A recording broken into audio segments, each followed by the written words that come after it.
Absolutely. I mean, talk to us about the impact that he had on last year's election result. I mean, Charlie Kirk and yourself, CJ, you two were able to get young people and turn out to vote Republican in a way that had really never been seen before. I mean, the huge wave of Gen Z voters voting for Donald Trump. I mean, speak to us about how he was able to do that. Yeah, Charlie was instrumental in all of this. Everything from the infrastructure that Turning Point USA had on college campuses all throughout the country, to the incredible ballot chasing efforts that he led in key swing states. This was a man who was an integral part of President Trump's return to the White House, and I think the president has spoken to that. We wouldn't have been able to turn out young men in the way in which we were, or young voters altogether, without the tireless effort of Turning Point USA and Charlie Kirk's incredible leadership. And so, there's a massive hole left, in our party right now, in our movement right now. But again, to the point that I made earlier, this was a guy who was always focused on building up the people that would succeed him, even at such a young age, right? You don't think about successors at 30 years old, right? No one thinks about that, but he was always someone who believed in building up the next generation. And yeah. He's incredible. He absolutely is. And I think so many of us just feel like we do know him and we've seen his journey for a long time. Like, he's been kind of fighting for conservative voices bravely for such a long time. I mean, here is Charlie Kirk back in 2012 on Fox News. Chapters nationwide with Turning Point USA, and on our website turningpointusa.net you'll see the unbelievable positive support we're having from my generation. And using these memes, we're able to engage them in such a unique and exciting way. We're going to open a chapter every single day leading up to the election, and kids are starting to wake up, and they have to, because the fiscal cliff is coming, and if we don't get our fiscal house in order, our country is never going to be the same. Looking at that, I just feel like he was so ahead of his time, wasn't he? He had such a strong vision and he dedicated his life to making America better. He absolutely was. For a lot of young conservatives, he was absolutely the blueprint, for how we could figure out how to make an impact, how we could, do what we could do to make America great again, but also the important work to keep America great. And so to see that video from 2012 and to see him sustain that incredible work up until now is a testament to just how dedicated he was to making sure the American dream was attainable for his children, which I think is, again, another tragic element of this story. He was an incredible father, a husband. He leaves behind two incredible, beautiful children. And my heart breaks for him, for them and his family as well. Oh, me too. I think when we all had our moments of just feeling the grief and the sadness, our hearts absolutely break for his wife Erica and two young children. And that is something he spoke about so much, that he proudly shared with his audience, that how proud he was to be a husband, to be a father. And he really had that message to younger generations that is something to aspire to. No matter what side of politics you're on, really what matters is, especially for Charlie, faith in God, faith in family, and your love of country. And he just became, of course, such an influential figure, as an icon, and was featured on South Park just a couple of months ago. But he, of course, always had such a great sense of humor. He was able to laugh about it. Here's his reaction. Okay, everybody. Apparently, I am going to be on South Park next week. That's right. Cartman is going to be playing me on campus. Watch this trailer. Wednesday, August 6th. You can just shut up, baby, because you hate America and you love abortion. On an all-new South Park. Honestly, I think this is hilarious. They're probably going to roast me. They're going to make fun of me. And you know what? We need to be able to take jokes as conservatives.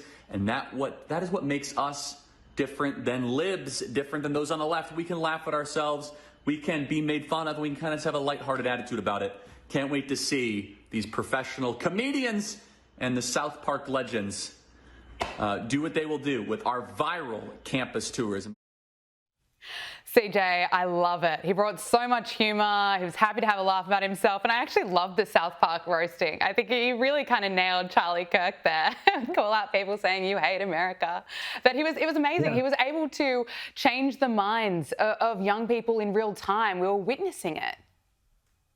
You're right. He was a happy warrior, but he was also someone willing to go reach young people where they were, which was their college campuses. He, crisscrossed the entire country, and he invited discussion. He wasn't going there just to lecture them. He wanted the people that disagree with him to be the first to come to the mic, the first to, ask a question, and he was going to go back and forth with them. And that's the type of dialogue that we're missing in America. It's the type of dialogue that we're missing in the West. People oftentimes want to, isolate themselves, their echo chamber, and never talk to someone who disagrees with them. Charlie actively encouraged it and welcomed it. And I think that that's exactly what we need more of in this country. It's exactly what we need more of across the world, because that's when we actually start to understand one another. And it's a shame that, loving America, loving his God, loving his family, which should be uncontroversial in any country, was so controversial to someone that it cost him his life. It's disgusting, it's depraved, and it's the very definition of evil. Absolutely. As you say, Charlie was able to engage in debate on all topics and speak fearlessly, fiercely, and that is what we need in a democratic country. I mean, you should go without saying, have to lose your life for speaking the truth.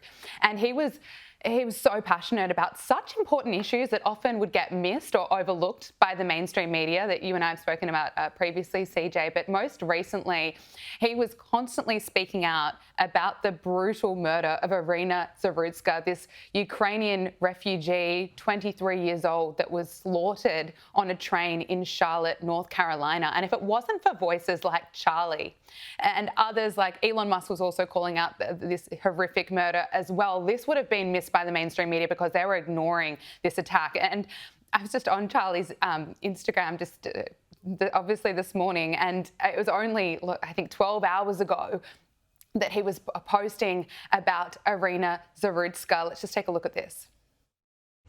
Okay, everybody, you've probably heard the situation that happened in North Carolina. Say the name Irina Zarutska.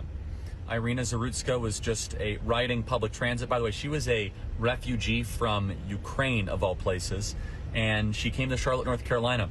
And a terrible person, well, you saw what happened. I can't describe it here on TikTok without some sort of community guideline being violated. But if you haven't seen the video, you absolutely should. This individual should not have been on the streets, 14 prior arrests. And it really makes you wonder, why are we putting up with this? Why are we allowing so many people that have committed these crimes to keep on being released? The magistrate judge continued to release this individual, and this is a horrific thing. It's really interesting. The media was totally covering George Floyd, tens of thousands of articles, reconfigured and changed the entire American body politic. Yet when it came to Irina Zarutska, the entire media was quiet, silent. In fact, we forced them to cover the story. Why do you think that is? I think it says so much that this is what Charlie was doing just in the moments up until his death. He was speaking out. He was speaking out for Irina Zarutska. And if it wasn't for people like Charlie, this story would have been completely missed by the media. It was all gas, no brakes for Charlie all the time. This was a man who was so dedicated to his country in a way in which I find almost incomparable.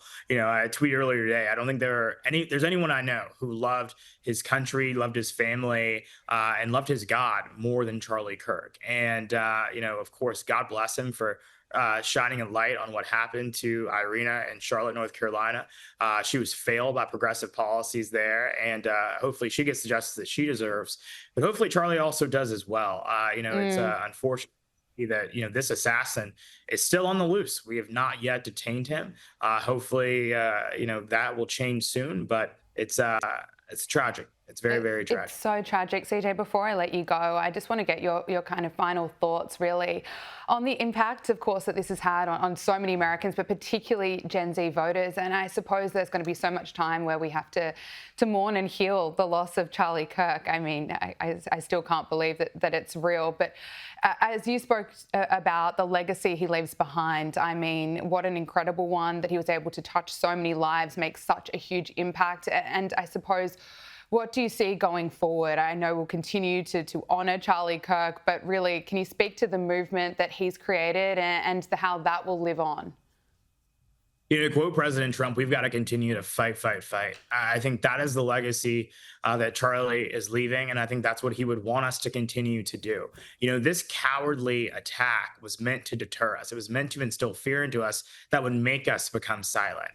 We can't afford to be silent. We're on the precipice of some of the most important fights that our country, that Western civilization has ever seen in our entire lives. And it's up to Gen Z to channel his passion, to channel his energy, and to fight for the country that Charlie Kirk ultimately gave his life for.